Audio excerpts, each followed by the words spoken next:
بسم الله الرحمن الرحيم.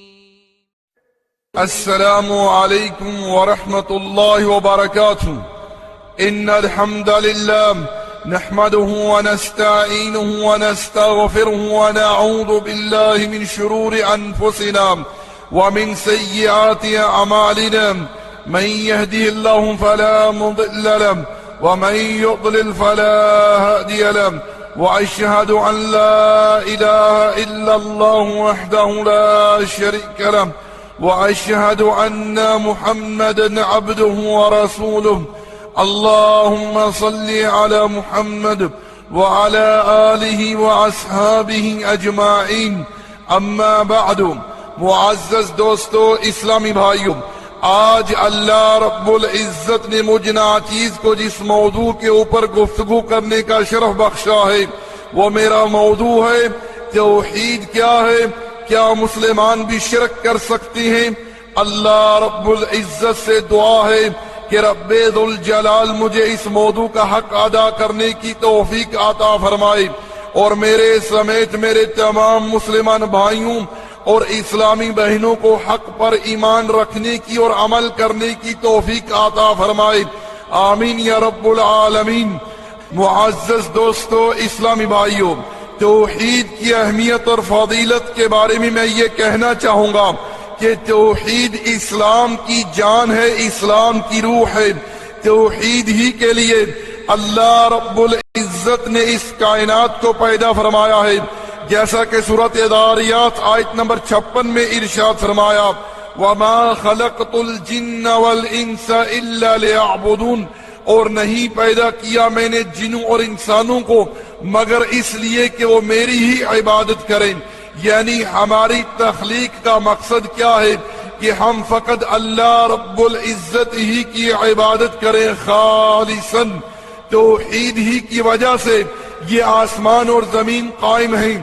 توحید ہی وہ پہلی چیز ہے جس کی وجہ سے اللہ رب العزت لوگوں کے اعمال قبول فرماتا ہے اور جنت میں بھی وہی جائے گا جس کی موت توحید خالص پر آئی، جیسا کہ صحیح مسلم کے اندر حدیث ہے۔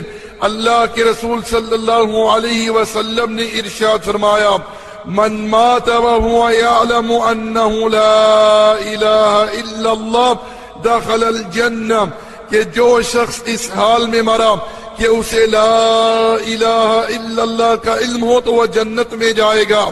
توحید ہی کے لیے اللہ رب العزت نے تمام نبیوں کو بھیجا، جیسا کہ سورۃ الانبیاء آیت نمبر 25 میں ارشاد فرمایا، وَمَا أَرْسَلْنَا مِن قَبْلِكَ مِن رَّسُولٍ إِلَّا نُوحِي إِلَيْهِ أَنَّهُ لَا إِلَٰهَ إِلَّا أَنَا فَاعْبُدُونِ۔ پیارے بھائیو، جو لوگ انبیاء علیہ السلام کی دعوت توحید پر ایمان لائے، اللہ رب العزت نے انہیں دنیا میں بھی امن عطا کیا اور آخرت میں بھی ایسے لوگوں کے لیے امن ہے۔ لیکن جن لوگوں نے دعوت توحید کو قبول نہ کیا، توحید کی مخالفت کی، اللہ رب العزت نے ایسے لوگوں کو دنیا میں بھی رسوا کن عذاب میں مبتلا کیا اور آخرت میں بھی ایسے لوگوں کے لیے سخت ترین عذاب ہے۔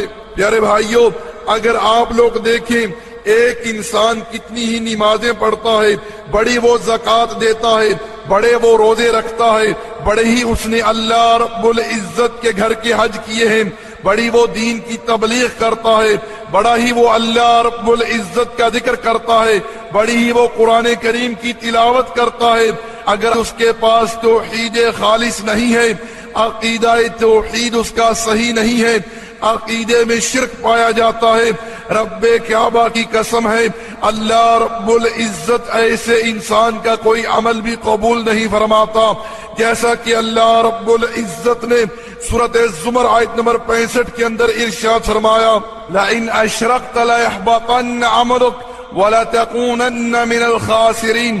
اگر آپ نے شرک کا ارتکاب کیا تو آپ کے تمام اعمال برباد ہو جائیں گے اور آپ خسارہ اٹھانے والوں میں سے ہو جائیں گے۔